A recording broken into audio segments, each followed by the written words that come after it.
Welcome to the BS YouTube page, where I'm going to give you all of the knowledge that I can to help you with beating STEM.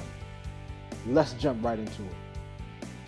How to get employed with a GPA that isn't the best. As a college student, I'm sure that you've heard about the 3.0 GPA cutoff mark. We only accept the application if you have a 3.0.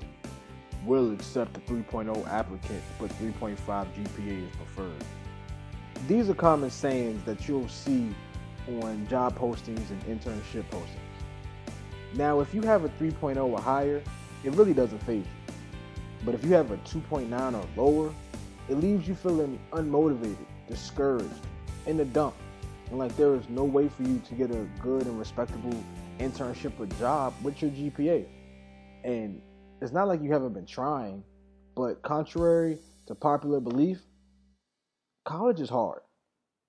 And I'm here to tell you that you can. You can get a respectable job and internship with your GPA. In this video, I'm going to lay out 4 useful tips and steps that your teachers and advisors most likely won't give you on how to get employment with a less than stellar GPA. Number 1, gain experience. Experience, aka the great equalizer. In a lot of cases, experience is just as important as GPA. And a great way to gain a lot of meaningful experience quickly is volunteering in your department. You can go to the chair of your department or to a teacher with which you built a good rapport with and simply ask, are there any ongoing projects where I can assist? Simply assisting on a project will give you real-world experience to put on your resume. And if you have enough experience, the recruiter might not even make it to your GPA before they're asking you about your availability.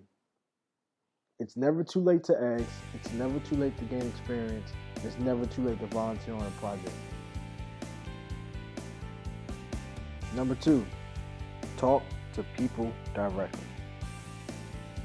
Talking to people directly gives you a way to use your people skills to get into these companies rather than being a number on a page. So accomplish this goal however you can.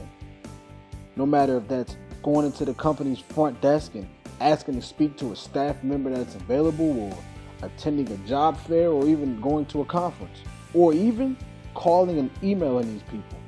So it's great to keep all business cards and try to gain contacts inside the companies that you're interested in working for. If you don't have a contact inside a certain company, a great website for assisting with this is buzzfile.com. This website helps you find companies by major and location and get you real contact information to real individuals within the company. Number 3, tailor your resume. A resume is basically your best attributes in a snapshot for a recruiter or manager to quickly view. So if your cumulative GPA isn't your strong point, then don't put it on your resume. You can replace it with your major GPA or your GPA over a certain period of time if you would like.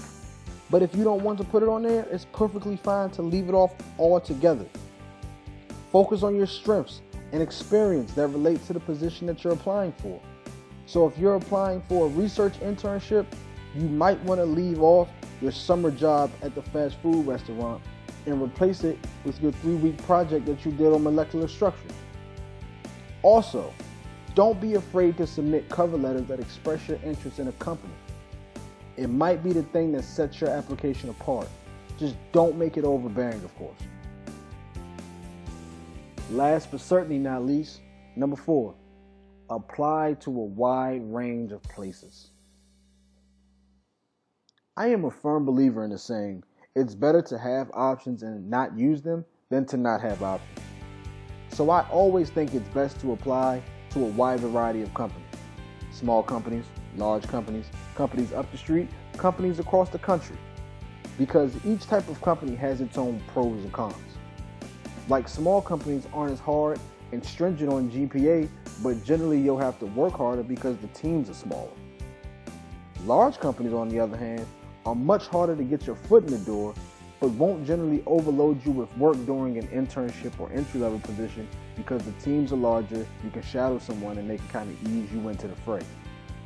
It's a numbers game. If you apply to more companies, then there's a greater chance that you'll get one.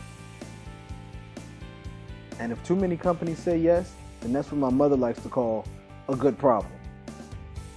Hey everyone, thanks for making it through this video with me. Hopefully you enjoyed the video, the graphics, my dialogue, and the 4 steps that I outlined. If you have any questions about one of the steps, need help getting started on one of them, or if there's ultimately a step that I missed, comment below and we can get a dialogue going. Thanks again.